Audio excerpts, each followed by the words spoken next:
Is our class number 8. In the last class, we talked about Bernoulli's equations, and we have derived the Bernoulli's equations, where actually we considered a lot of assumptions. It was a streamlined flow. The fluid was exhibiting a steady state and streamlined flow without any effect of rotational effect or viscosity changes effect. So, for a steady state flow, Bernoulli's equation holds true. So we're going to see how the Bernoulli's equation can be applied for different application, like starting from Venturi meter, orifice plate, meter tubes. So those are applications which are actually being used to measure fluid velocity or what is the height of a fluid in different locations. We'll see as we go through the class. We'll see what is the application of Bernoulli's equation and what are this Venturi meter, how it is going to be applied. So before I think going into details, let's talk about briefly about one phenomena called cavitations. I think it's a phenomena where if a pressure of a fluid decreases at a certain constant temperature, then there is a vapor bubble formation occurs, which grows in size, and if the pressure again increases, then those bubbles get ruptured and it creates shock waves. And this is a practical problem faced by industries, mainly in the propeller, turbine blades. This kind of phenomena occurs, the shock waves phenomena, which actually creates a lot of wear and tears or corrosions of the metals. So I'm not going to details of cavitational problem in industry. We're going to talk briefly about what is cavitation is. So as you see that cavitation is defined as the process of formation of a vapor phase of a liquid when it is subject to reduced pressure. So at a certain temperature, if you reduce the pressure of a fluid, then what is going to happen? They're going to form some sort of bubbles, okay? And this is called local boiling. The phenomena is called, this process is called local boiling in the liquid. And these cavities, the small bubbles are known as cavities. Or is liquid safe to have cavitates, okay? What is the cavitator scaling law? The parameter which describes the condition for cavitation is known as cavitation number, which is given by sigma. And as you can see, the formula is sigma equal to Pa minus P divided by half rho U square. Pa is the ambient pressure, P is the cavity pressure. Rho is the density of the liquid, and U is the reference speed of the flow. Okay. So if sigma at which cavitation begins is called the critical cavitation number. Above that critical number, there is no cavitation, but if the sigma is below that cavitation number, that is the onset, the threshold value, that sigma, then it is said that the liquid has cavitated. Okay. So this is actually, you can read from some reference books I have mentioned at the start of the semester and understand what is actually cavitation. But cavitation has a long implications. It is mainly an industrial problem of propeller turbines where a lot of, as I mentioned, shock waves happen and creates a lot of rupture in the propeller blades or turbine blades, or sometimes it's a huge industrial problem, corrosion of the metals also. Okay, so if you want further, if somebody is interested, they can read it from the reference book provided in the start of the semester. Okay, so let's move forward, and I think we are going to start our application of Bernoulli's equation, as I mentioned, and this is the first thing we are going to talk about today is the Venturi meter. So how a Venturi meter works, as you can see from the schematic diagram, what you see here, there is a convergence as the liquid flows through these pipes or tubes. There is a convergence unit, then again there is a divergence unit. Okay, so the liquid converges to a point that is known as throat, and then further it diverges out and then it goes to the outlet. So if you consider liquid flowing through these pipes or tubes having a initial or inlet diameters d1, and at this position I have marked this arrow inlet. The inlet, the diameter, the pressure at the inlet at the section 1 is given by P1, and velocity of the fluid is given by V1. Similarly, the point 2, which is actually the throat, which is the convergence unit, where actually you are considering the diameter is the pressure is V2 and diameter, the velocity is V2. Okay, and what we have done, we have connected a U-tube differential manometer, as you can see, to the picture. This is the YouTube manometer. We have connected differential manometer, and the liquid reading is given by H. So the difference in the liquid height between these two columns is given by the parameter H. Okay. So these are actually venturimeter. It's, as I mentioned, it consists three parts: a short converging part, short, and diverging part. So as you said, we have all these parameters we have considered, and based on the continuity equation, if you know A1 V1 equal to A2 V2. So A1 is the area at the inlet, which is given by pi d1 square 4. Similarly, A2 is the given by pi d square 4. So if we apply the Bernoulli equation at position 1 and position 2, what is the equation will come? P1 by rho g V1 square by 2g plus Z1 equal to P2 by rho g plus V2 square by 2g plus Z2. Now, since this is a horizontal venturimeter, so which is actually at level with the horizon, so there is no height difference, or the height the height difference actually get neglected or it get cancelled with each other. So Z1 and Z2 term would cancel, and the equation will become P1 by rho g plus V1 square by 2g equal to P2 by rho g plus V2 by V2 square by 2g. Now, the head, the differential manometer H is actually nothing but the pressure head, right? So if you go to the next slide, P1 minus P2 by rho g, which is actually the differential pressure head, which I already showed in the previous slide. It is measured by a differential YouTube manometer, which is given by H. So if this expression become H, so it's become H become V2 square by V2 square minus V1 square by 2g. And then if we apply the continuity equation A1 V1 A2 V2, then V1 can be substituted by A2 V2 by A1. So if you put this value, so it finally it's become V2 square equal to become 2gh A1 square by A1 square minus A2 square. Now what is the discharge rate? Discharge flow rate is given by Q is equal to either A1 V1 or A2 V2. If you take the equation A2 V2 and you put the value of V2, then this equation become A1 A2 divided by A1 square minus A2 square into 2Ga. So this is the final expression for volumetric flow rate. Okay. The final expression is Q equal to A1 A2 divided by square root of A1 square minus A2 square into 2GH. That is the volumetric flow rate formula. Now, this equation 1, as I said, gives the discharge under ideal condition. What is ideal condition? There is no, like head loss. There is no kind of friction. Okay. So that is the ideally happens. That is called theoretical discharge. But in reality, there will be always some sort of head loss happens. Okay. As I mentioned when I was deriving Bernoulli's equation. So actual discharge or real life discharge is given by Q actual equal to CD. The CD is actually a factor which is less than 1. Actually, if CD is there, take into consideration the head loss. Okay, so CD is less than 1. This equation equal Q actual CD into A1 A2 divided by A1 square minus A2 square into 2GH. So CD value always remember is less than 1. If it is 1, then it's become ideal condition. So this is how you determine the expression for venturimeter. Now, in deriving the expression, we considered the fluid flowing through the venturimeter and the fluid which was there in the differential manometer are same fluid. That means that the fluid having same density. Okay, but it may happen that the fluid in the differential manometer and the fluid flowing through the venturimeter may be different. Okay, then what will happen? Then that the differential YouTube manometer reading will be different if the fluid is different, right? So we are going to consider some cases. Let's say if we assume that the differential manometer contains a liquid which is heavier than the liquid flowing through the pipe. So what does that mean? Let's go back to the slide.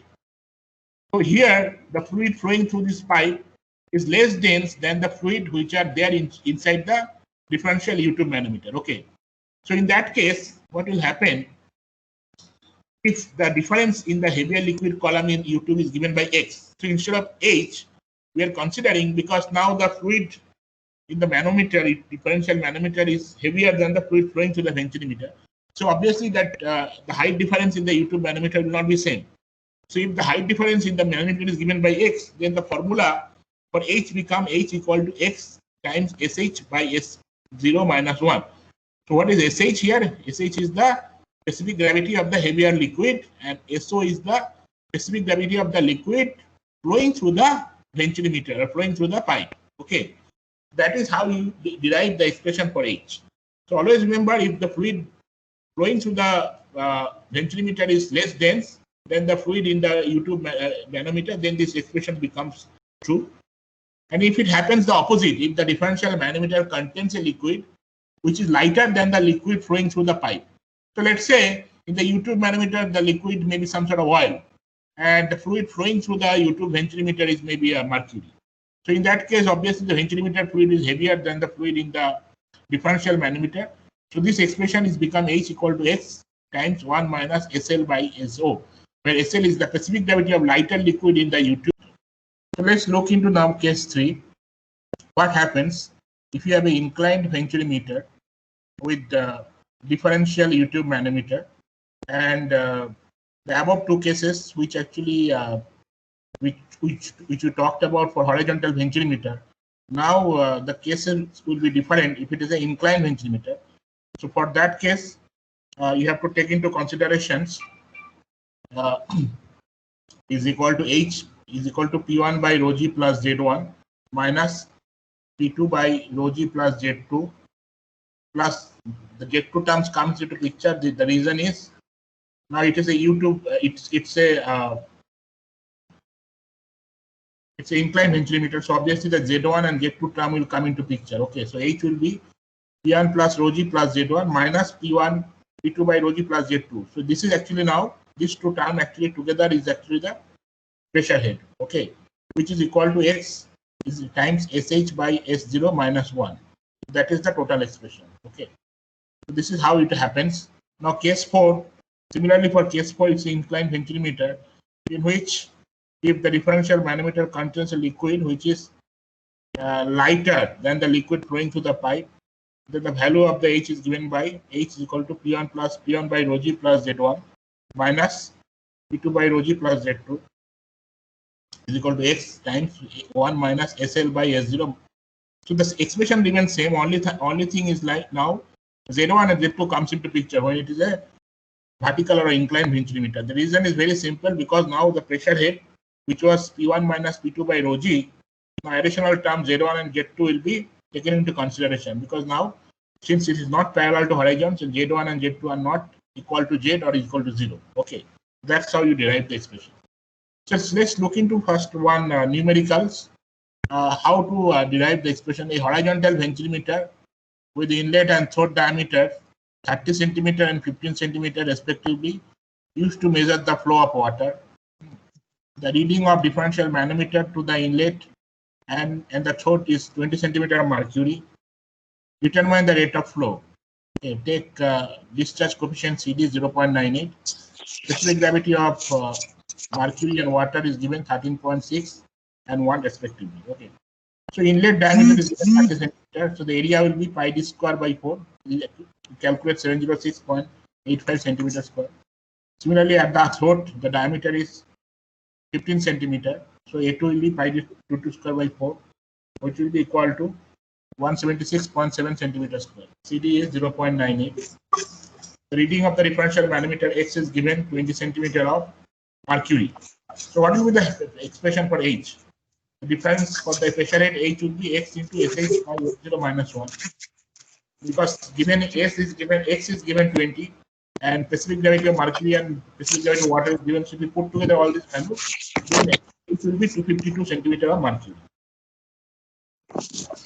So the discharge through the venturimeter is given by Q equal to CD times A1 by A2 divided by A1 square minus A2 square into 2J. We put all the value and it calculates 125756 centimeter per second.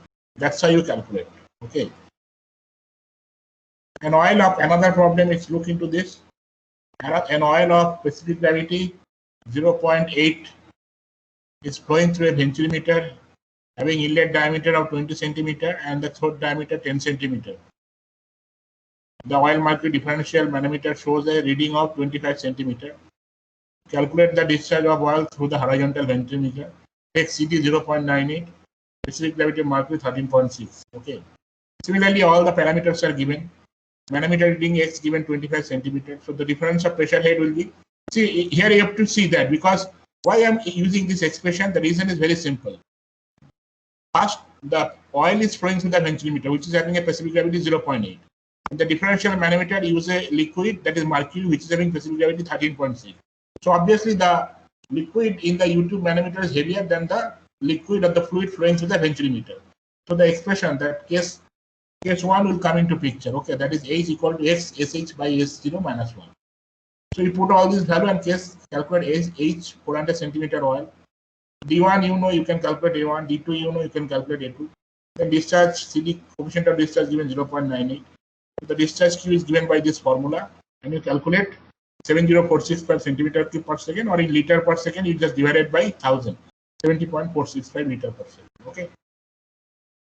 Another expression, a horizontal venturimeter with the inlet dia given 20 centimeter, throat dia 10 centimeter used to measure the flow of oil of specifically 0.8. The discharge of oil through the venturimeter is 60 liter per second. Now, discharge is given. Okay. Find the reading of oil mercury differential manometer. So you actually have to determine the X here, or H, whatever that. D1 given, you can calculate A1. D2 given, you can calculate A2. Q is given, that is the flow rate, 60 liter per second. That is, you convert into centimeter cube, 60 into 1000 centimeter cube per second. You know the formula Q equal to CD times A1 into A2 times square root of 2GH divided by square root of A1 square minus A2 square. You put the value of Q, all other parameters you know except H. So if you solve it for H, you get 289.89 centimeter of oil. Now the thing is that we have two different fluid, right? One is the oil flowing through the venturimeter, which is having a specific gravity, I think given 0.8. Another was the U-tube manometer, which was reading oil differential manometer, which is having a specific gravity 13.6. So you have to use this expression and then solve for X.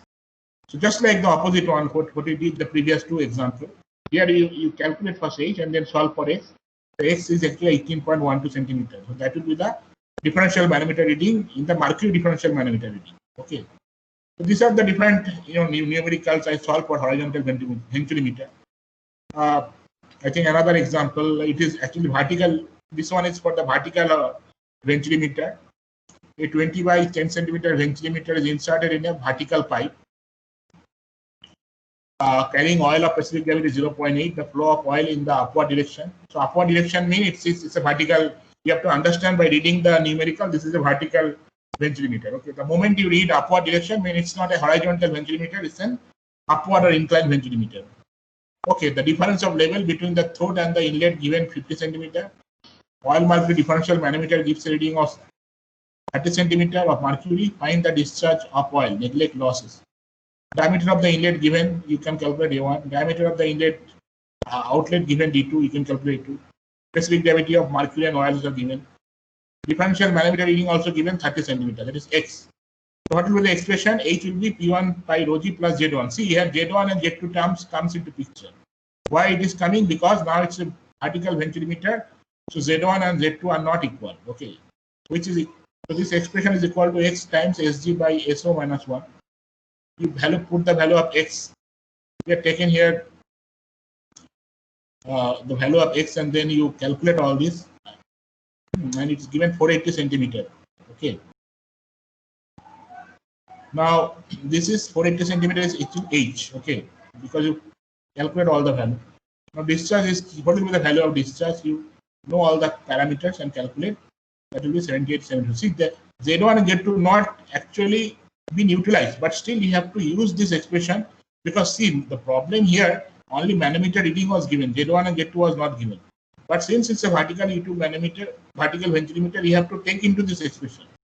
Okay, maybe in some numerical Z1, Z2 will be given and you have to calculate X. That time you have to write this expression properly and calculate. Here X was given, so you just calculate H and then use that value of H and solve for Q. Okay, that is 78.725 liter per second. Let's look into another example. There actually, similarly, a vertical pipe carrying oil of specific gravity 0.8 to pressure gauge have been inserted. See, there is a pressure gauge here. There is another pressure gauge here. Okay, at A and B, which have a diameter of 16 centimeter, 8 centimeter respectively. So this is the 16 and this is 8 centimeter. A is 2 meters above B. So the height of A. So this is the distance is 2 meters. Okay. The pressure gauge reading have shown that the pressure at B is greater than at A by 0.981 Newton per centimeter square. Neglecting oil loss, calculate the flow rate. You have to calculate Q. If the gauges at A and B are replaced by tube filled with same liquid and connected to a U-tube. So what is saying that instead of this pressure gauge, if you connect this end using a U-tube manometer, okay, and the fluid in the U-tube manometer is the same fluid which is flowing through the venturimeter containing mercury, so the liquid with mercury, calculate the difference of level of mercury in the two limbs of U-tube. So this problem has two parts. The first part is asked to calculate Q, where it has a pressure gauges and the difference in pressure gauge reading is given. B is greater than A by 0.981 Newton per centimeter. So let's look into this problem, how you approach it. Specific gravity of oil is first instance given 0.8. Density will be then 800 kg per meter cube. Diameter of A is given 16 centimeter. So you calculate A1. Diameter B is given 8 centimeter. Calculate A2. Difference of pressure is given PP minus PA, already given, right? 0.981 Newton per centimeter square. To put it into, convert into SI unit. So what is the difference of pressure head? We know difference of pressure head is, since B is greater than A, so it will be PB minus PA by rho G. So you put this value and then calculate the pressure head, that is 1.25 meter. Now you apply the Barlow's equation at position A and position B, and then rearrange the term, okay, because PA minus PB by rho G you have calculated 1.25, ZA minus ZB, it is already given 2 meter. And then you have to calculate either VA or VB, okay. So you, all these values, see it is minus, why are you putting minus sign? Because the expression is PA minus PB by rho G. We calculated PB minus PA by rho G, that was 1.25 meter. So you have to be very careful. And then you put this value and then you solve for VA or VB. Now using continuity equation, you can replace either VB or VA. And then you put this value and then calculate. And A1 and E2 was already known. So VB and VA, there is a relationship. VB is equal to 4 times of VA. So VB square, so if you put VB equal to 4 VA, then its expression becomes 15 VA square by 2G. And then it is already calculated 0.75. So you solve for VA, 0.99 meter, and then you can calculate Q. Okay, it's very simple. Now the part 2, if part A and part B was connected a U-tube manometer, and it was asked to calculate the level, the liquid level into the U-tube manometer, difference in the liquid level. Now it was mercury, as it was mentioned that the U-tube manometer is going to contain a liquid which is mercury. So obviously mercury is heavier than the fluid flowing through the venturimeter, that is oil. So the expression will be H is equal to X Sg minus divided by S0 minus 1. Now it's a vertical venturimeter, so obviously H will be PA by rho G plus ZA minus PB by rho G by ZB. Okay, PA minus PB by rho G plus ZA minus ZB. Rearranging the term. Now PA minus PB by rho G already calculated minus 1.25, if you remember, and ZA minus ZB equal to 2, so that is 0.75. So this H becomes 0.75. You have to solve for X. Then X you get 4.687 centimeter. So that is the difference into the level of mercury into U-tube manometer. So this is how you approach the problem. You have to be very mindful while solving problem related to venturimeter. You have to be very careful, like which parameter you are solving, how to solve, which is above the another level. Because if anything has changed, the unit is going to change. The plus minus sign is going to mix up. Then the whole problem will become, like the solution will become different. So that's how you have to be very careful. That's why I give you this numerical, the solved one, so that you be very careful while solving numericals. So there are three numericals I have given from the book, the reference book I suggested at the start of the semester. I think I recommend, I'll ask all the students to solve the numericals and discuss with me in the next week class. Okay. Let's move forward, and we talked about orifice meter, orifice plate. So what is orifice plate? As you can see, this is just like venturimeter. It was there was a inlet, outlet. There was a converging, diverging section. The similar principle also being used, but little different. Here actually a orifice plate.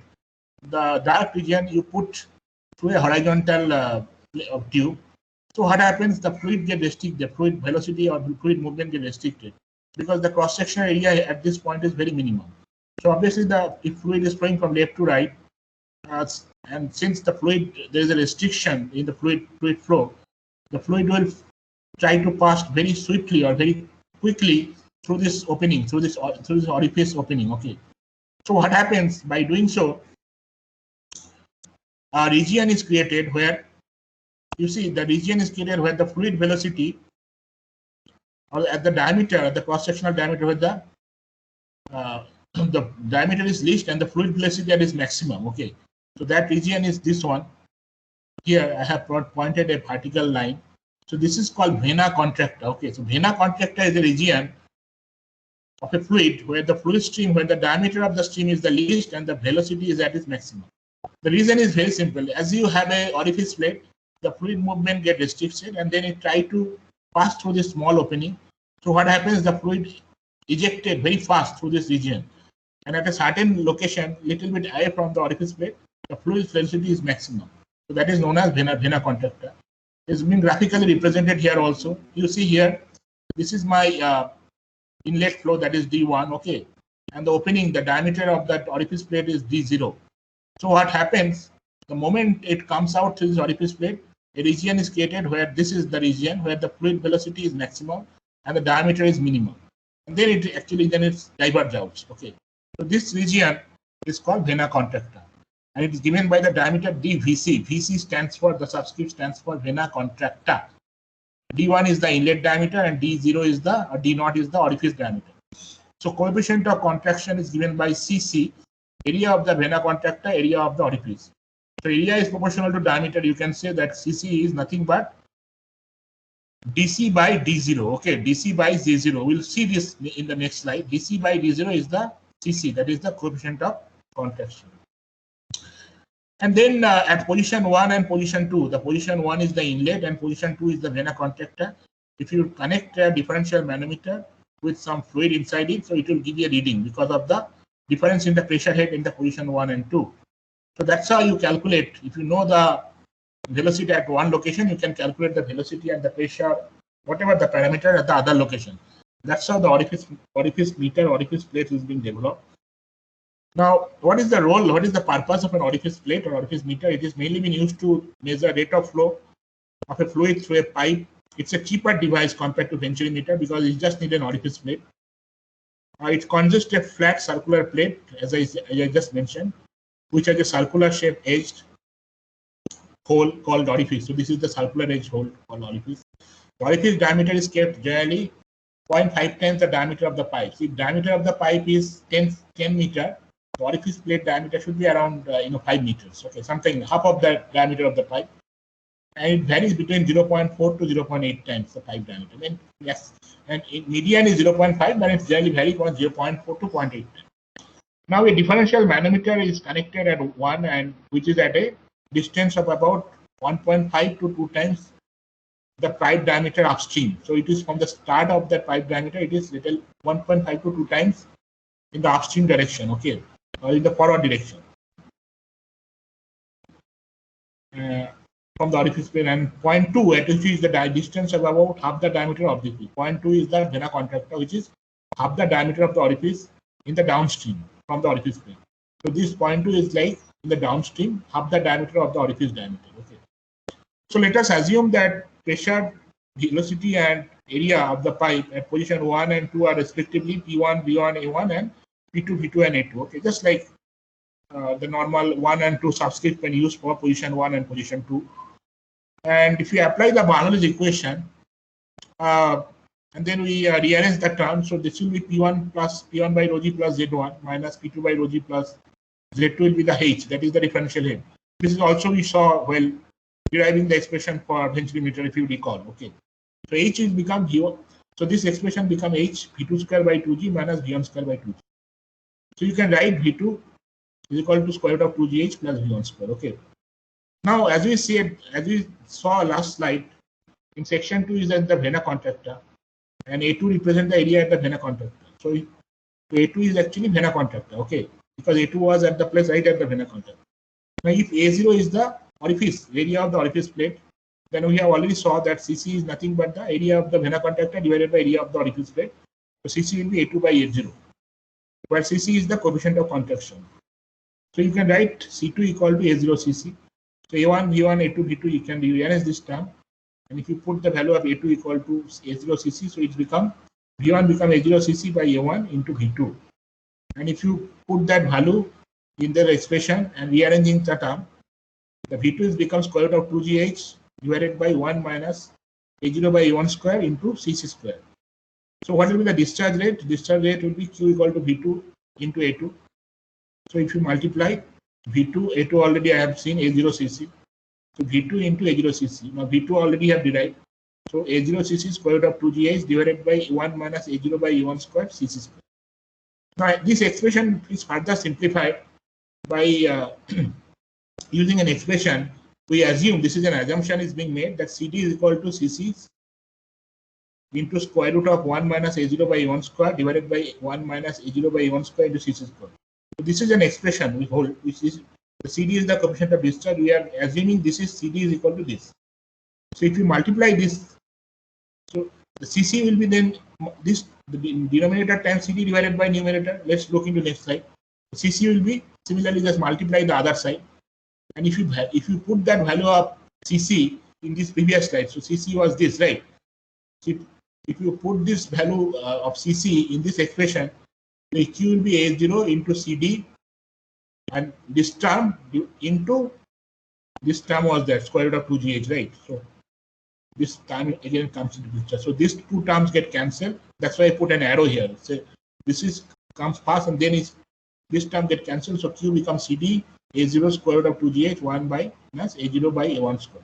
And then this next slide, if you rearrange this term, you take into CD A0 A1 square root of 2gh divided by A1 square minus A0 square. This is the final term. Okay. But CD is the coefficient of discharge from orifice. So see here, actually A0 and A1 are there. No A2 term is there, where A1 is the inlet area and A0 is the vena contact area. Okay. This is how you solve for orifice meter. Let's look one example. An orifice meter with orifice diameter 15 centimeter is inserted in a pipe of 30 centimeter diameter. The pressure difference measured by a mercury oil differential manometer on the two sides of the orifice meter gives a reading of 50 centimeter of mercury. Find the reading, find the rate of flow of oil of specific gravity 0.9. When the coefficient of discharge given 0.64. So diameter of the orifice D0 given, you can calculate A0. Diameter of D1 given, you can calculate A1. Specific gravity of oil given. Reading of differential manometer X is given 50 centimeter of mercury. So differential head H is equal to X Sg minus S0 minus 1. So you just put the value of X and then you know all the value of Sg and S0. So it's become H becomes 705.5 centimeter of 1.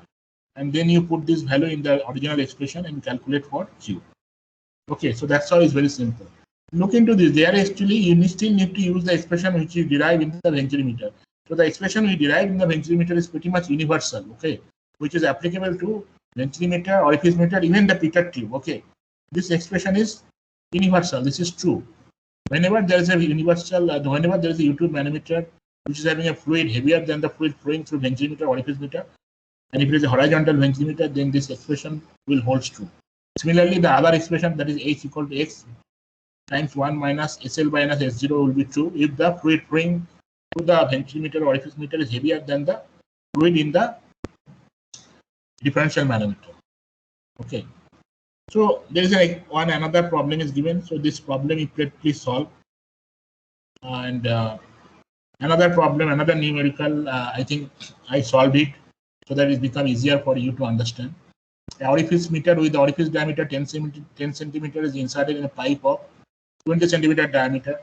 The pressure gauge filled upstream and downstream of the orifice meter gives a reading of 19.62 Newton per centimeter square and 9.81 Newton per centimeter square. Coefficient of discharge for the meter is given 0.6. Find the discharge of water through pipe. Similarly, all the parameters are given. You calculate D0, A0, D1, A1. P1 is given 19.62. So P1 by rho g, that is the pressure head, will be 20 meter of water. Similarly, you can calculate P2 by rho g, 10 meter of water. So what will be the H P1 minus P2 by rho g, that is 10 meter of water. CD given, Q will be CD A0 A1 divided by A1 square minus A0 square into square root of 2gh. You know all the parameter, you put this value and then calculate 68.21 liter per second. So the crux of the problem was to calculate the pressure head, that is P1 minus P2 by rho g, and then that was equal to H. Okay, that is the H. That is always true. Okay. Another two examples, numericals given. Again, you solve it. So let's move forward and we talk about Peter tube. Peter tube was another simple instrument which are mainly being used to calculate the rise in the liquid level. Okay, how does it operate? Actually, it is operation based on the principle that kinetic energy is being converted into pressure energy if the velocity becomes zero or stop at a certain position in a flowing fluid. So if the velocity of flow at a certain point becomes zero, then what will happen? The kinetic energy, the pressure that is increased due to the conversion of the kinetic energy into pressure energy. So if it is converted, that kinetic energy is converted into pressure energy, there will be rise in the liquid level.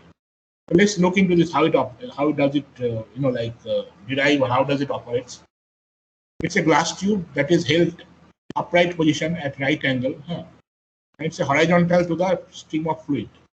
The liquid rise in the tube due to the conversion of kinetic energy into pressure energy is given by the small h.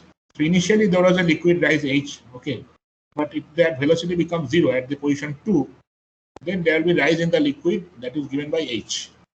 And then based on this principle, Barrow's equation, we can calculate the h. Let's look into this.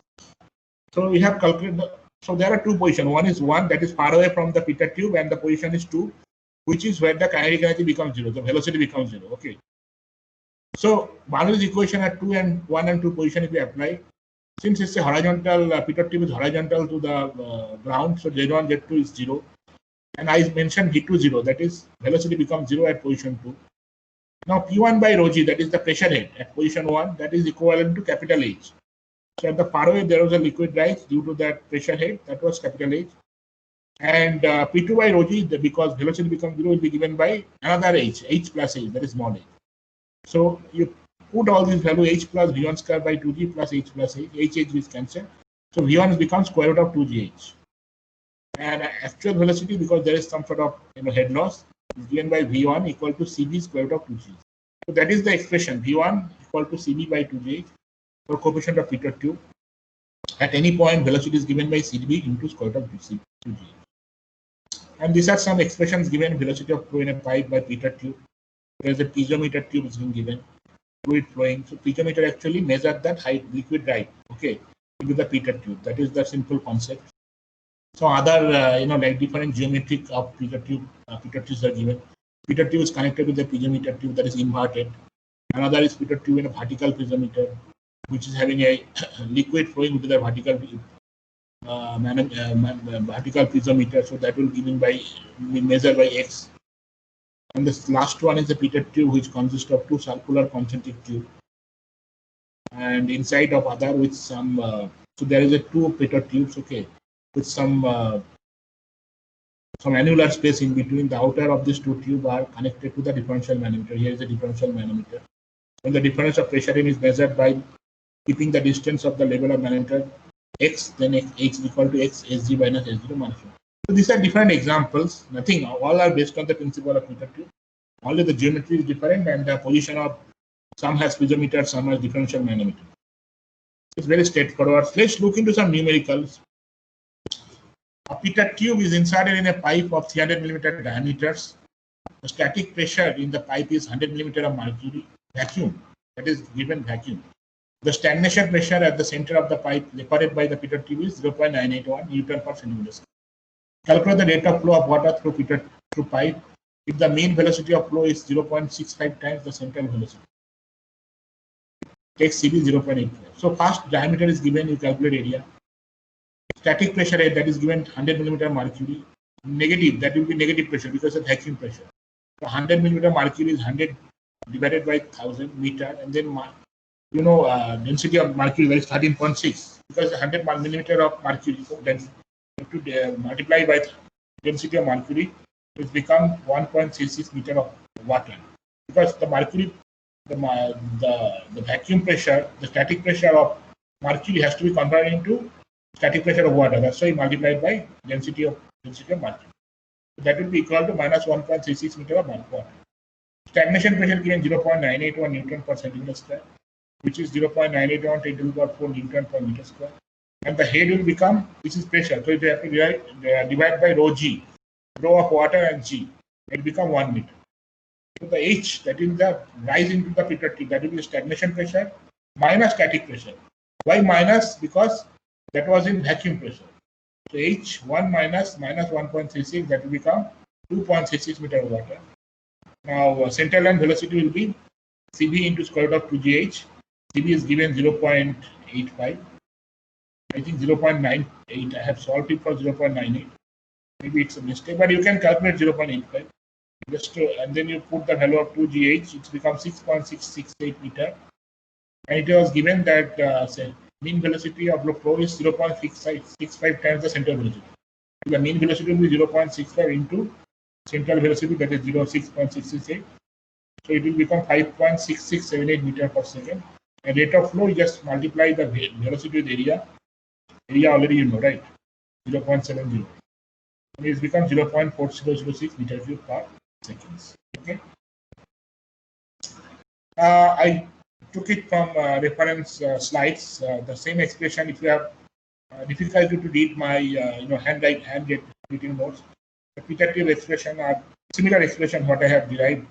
Just saw it, and there are some examples are given. You can look this example, solved example. These are solved problem. Example 3, another problem, solved problem.